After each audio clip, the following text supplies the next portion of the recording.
Domicile नीति लागू करने की मांग को लेकर आज पूरे बिहार से छात्र संगठन के लोग पटना में पहुंचे हैं और यहां पटना के जेपी गोलंबर पे ये प्रदर्शन कर रहे हैं। हालांकि जिला प्रशासन इन्हें रोकने की पूरी कोशिश कर रही है, लेकिन इन छात्रों के साथ में मांग है कि जब आसपास के राज्यों में, चाहे वो झारखंड हो, पश्चिम बंगाल हो, उत्तर प्रदेश हो, वहाँ पे डोमिसाइल नीति लागू है, तो फिर बिहार में क्यों नहीं लागू किया जा रहा है। डोमिसाइल नीति लागू नहीं होने की वजह से जो बिहार की स्थानीय प्रतिभा है उन्हें इनका नुकसान उठाना पड़ रहा है, क्योंकि बड़ी संख्या में बाहरी छात्र और छात्राएं इन परीक्षाओं में शामिल होते हैं और उसके बाद सफल होने के बाद कई मामलों में वो ज्वाइन भी नहीं करते और ऐसी स्थिति में जो रिक्तियां हैं वो बनी रह जाती हैं। आज इन्हीं मांगों को लेकर ये सभी छात्र यहाँ पे पटना में सड़कों पर उतरे हैं। प्रशासन इन्हें रोकने की पूरी कोशिश कर रही है, लेकिन ये छात्र सड़कों पे अटे हुए हैं, कड़ी धूप के बीच ये किए हुए। इस बीच कई छात्र नेताओं को गिरफ्तार कर लिया गया है। इन छात्रों का साफ तौर पे कहना है कि प्रशासन से उनकी कोई बैठ नहीं है, लेकिन अपनी मांगों को मंगाने की कोशिश कर रहे हैं। जिला प्रशासन बार बार इन्हें अल्टीमेटम भी दे रहा है, लेकिन ये छात्र यहाँ सड़कों से हटने को तैयार नहीं है। कैमरा पर्सन के साथ अमिताभ ओझा, न्यूज़ 24।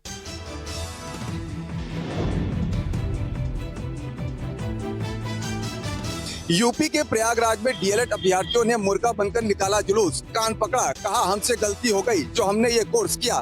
दरअसल प्राथमिक स्कूलों में शिक्षक भर्ती की मांग को लेकर के डीएलएड प्रशिक्षित अभ्यर्थी उत्तर प्रदेश शिक्षा सेवा चयन आयोग के बाहर 28 मई से धरने पर बैठे हैं। इस आंदोलन में शिक्षक पात्रता परीक्षा टीईटी पास डीएलएड बीटीसी प्रशिक्षित अभ्यर्थी शामिल हैं। डीएलएड अभ्यर्थियों ने कान पकड़कर मुर्गा बनकर जुलूस निकाला। सीएम योगी से माफी मांगते हुए कहा कि हमसे गलती हो गई, हमने मास्टर बनने के लिए डीएलएड प्रशिक्षण किया। योगी जी, हम ये भी कहना चाहते हैं कि आप डीएलएड बोर्ड का संचालन बंद कर दें या फिर नई प्राथमिक शिक्षा भर्ती का विज्ञापन जारी करें। अभ्यर्थियों ने यूपी सरकार और आयोग का अनुपात समानुपात का भूत उतारने के लिए हनुमान चालीसा का पाठ भी किया। यही नहीं, डीएलएड अभ्यर्थी जो 28 तारीख से प्रदर्शन कर रहे हैं, उन्होंने कहा अगर सरकार ने हमारी बात नहीं मानी 6 जून तक हम अल्टीमेटम देते हैं, उसके बाद धरना नहीं महाधरना होगा। मनोज पांडे, लखनऊ, न्यूज़ 24। इन दिनों चिराग पासवान ने बिहार की राजनीति का पारा बढ़ा दिया है। सबसे पहले चिराग पासवान ने कहा कि वो बिहार की राजनीति में वापस लौटना चाहते हैं। उसके बाद चिराग पासवान ने ये कहा कि अगर पार्टी चाहेगी तो हम बिहार विधानसभा का चुनाव लड़ेंगे। और उसके बाद चिराग पासवान के पार्टी के नेताओं के तरफ से ये बैनर और पोस्टर पटना के चौक चौराहे पर लगाया गया कि ना बिहार में दंगा चाहिए, ना बवाल चाहिए, मुख्यमंत्री चिराग पासवान चाहिए। और अब चिराग पासवान ने मुख्यमंत्री नीतीश कुमार को एक पत्र लिखा है। चिराग पासवान ने अपने लिखे पत्र में कानून व्यवस्था पर सवाल खड़ा किया है। उन्होंने कहा कि बिहार में कानून व्यवस्था जो है वह बिल्कुल फेल हो चुकी है। अब सामाजिक न्याय की भी उन्होंने बात की है। साथ में उन्होंने यह भी कहा है कि पीएमसीएच में जो भी दोषी अधिकारी हैं उन पर कड़ी से कड़ी कार्रवाई होनी चाहिए। कैमरामैन सनी के साथ सौरभ कुमार, पटना, न्यूज़ 24। ऑपरेशन सिंदूर और उससे जुड़े मामलों पर विपक्ष लगातार सरकार से विशेष क्षेत्र की मांग कर रहा है और कई सारे सवाल भी खड़े किए जा रहे हैं। लेकिन इस बीच विपक्ष की एक सांसद सुप्रिया सुले का विपक्षी लाइन से अलग बयान आया है। सुप्रिया सुले का कहना है कि फिलहाल विशेष क्षेत्र की मांग को टाल देना चाहिए। सुप्रिया सुले ने कहा कि मैंने कांग्रेस के वरिष्ठ नेताओं से बात की थी, मैंने उनसे अनुरोध किया कि हमें यह मांग अभी वापस ले लेनी चाहिए, नहीं तो एक विरोधाभास खड़ा होगा।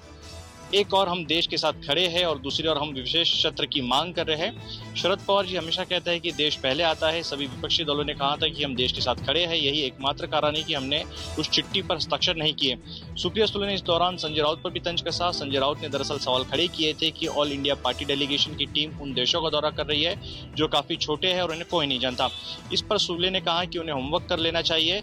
इन देशों का वैश्विक मंच पर प्रभाव है, इसलिए कम से कम थोड़ी रिसर्च तो जरूर करनी चाहिए। Supriya Sule all party India delegation की सदस्य थी। उनके नेतृत्व में एक प्रतिनिधिमंडल दुनिया के कई देशों का दौरा किया और वहां पर भारत के आतंकवाद के खिलाफ मजबूत रुख को स्पष्ट रूप से सामने रखा है। कैमरा पर्सन सुनील भारती के साथ अंकुश जायसवाल, न्यूज़ 24 मुंबई। 5 देशों की यात्रा कर पूर्व विदेश मंत्री सलमान खुर्शीद भारत लौट आए हैं।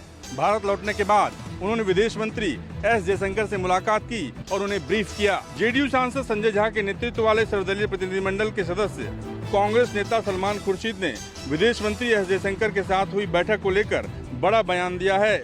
उन्होंने कहा कि विदेश मंत्री को मूल बातें पता थी, उन्हें पता था कि किस किस से मुलाकात हुई है और जो मुद्दे उनके संज्ञान में विशेष रूप से लाए जाने थे उन पर हमारे साथियों ने चर्चा की। सलमान खुर्शीद ने आगे कहा कि हम जहां भी गए वहां हमें बताना था कि संदर्भ क्या था और यह कैसे और क्यों हुआ।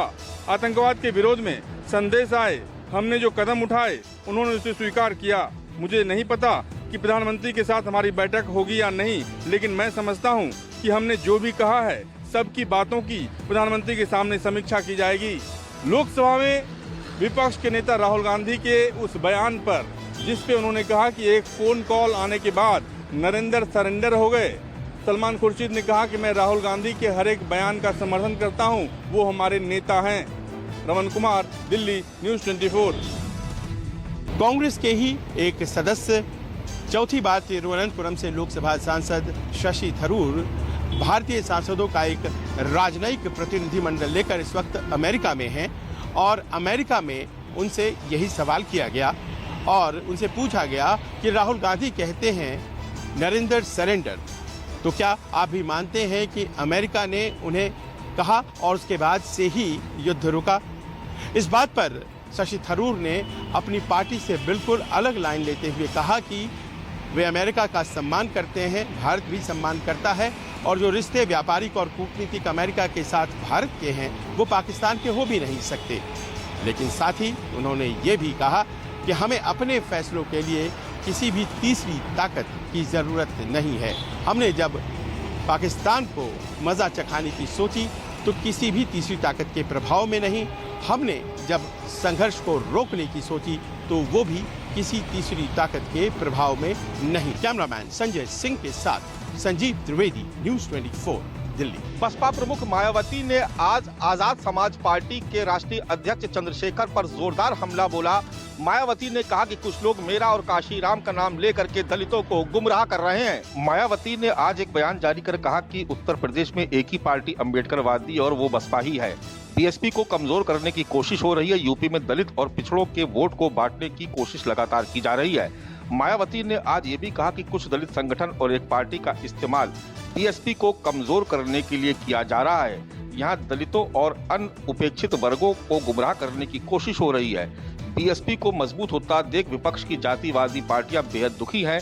विशेषकर दलित वर्ग से जुड़े संगठनों और पार्टियों को सक्रिय करके उनसे कार्यक्रम करवा करके दलितों को गुमराह किया जा रहा है। दरअसल 2 दिन पहले लखनऊ दौरे के बीच में चंद्रशेखर ने आकाश आनंद को लेकर कुछ टिप्पणी की थी, जो बात मायावती को बेहद नागवार गुजरी थी।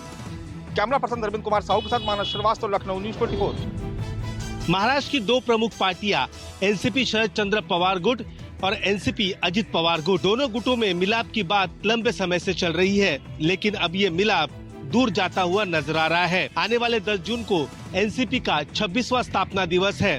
दोनों पार्टियां, फिर शरद पवार की हो या फिर अजित पवार की, इन्होंने स्थापना दिवस जोर शोर से मनाने की तैयारी शुरू कर दी है। पुणे के बाल गंधर्व नाट्यगृह में एनसीपी शरद चंद्र पवार पार्टी का कार्यक्रम आयोजित किया गया है, तो पुणे के ही बालेवाड़ी स्टेडियम में एनसीपी अजित पवार गुट का कार्यक्रम आयोजित किया गया है। दरअसल 2 बड़ी महानगर पालिका, पुणे महानगर पालिका और उसके बगल वाली पिंपरी चिंचवड़ महानगर पालिका में कभी एनसीपी की सत्ता हुआ करती थी। आने वाले दिनों में दोनों महानगर पालिका में चुनाव होने वाले हैं। ऐसे में कार्यकर्ताओं में जोश भरने के लिए वहां दोनों पार्टियों ने अपनी ताकत दिखाने की ठान ली है और इसको लेकर तैयारी भी जोर शोर से चल रही है। कैमरामैन अखिलेश सिंह ठाकुर के साथ विनोद जगदाले, न्यूज़ 24, मुंबई। महाराष्ट्र में हिंदी भाषा विवाद एक बार फिर गहरा सकता है। महाराष्ट्र नवनिर्माण सेना के प्रमुख राज ठाकरे ने चेतावनी दी है कि अगर स्कूलों में हिंदी भाषा अनिवार्य किया गया तो आंदोलन होगा।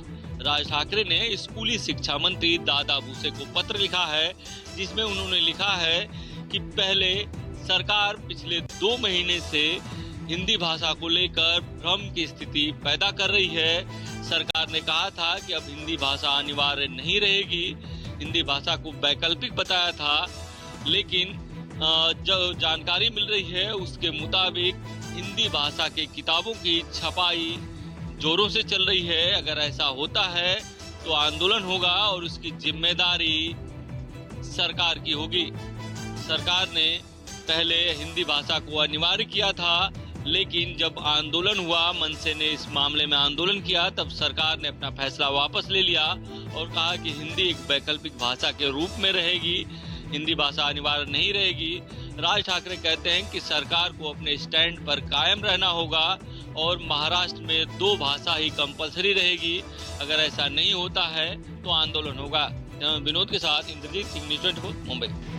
अयोध्या में राम मंदिर में राम दरबार की प्राण प्रतिष्ठा का आयोजन पूरी भव्यता के साथ संपन्न हुआ। आज रामनगरी अयोध्या के इतिहास में एक और बड़ी उपलब्धि जुड़ गई। मुख्यमंत्री योगी आदित्यनाथ ने भव्य मंदिर में राजा राम की प्राण प्रतिष्ठा की। सभी दिशाओं से वैदिक मंत्रों की ध्वनि गूंजी। ब्रह्म मुहूर्त से ही मंदिर प्रांगण में पंडितों, आचार्यों और संतों ने पूजन शुरू किया। मुख्यमंत्री ने सभी देव विग्रहों का अभिषेक किया। इसके बाद राम दरबार की मूर्ति से आवरण हटाया गया।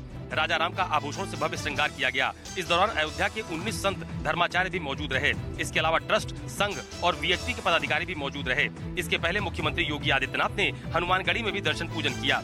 यहाँ आपको ये भी बता दें कि इसके पहले 22 जनवरी साल 2024 को रामलला की प्राण प्रतिष्ठा की गई थी। उस वक्त भी भव्य आयोजन किया गया था। कैमरा पर्सन मिंटू सिंह के साथ अशोक तिवारी, अयोध्या, न्यूज़ 24।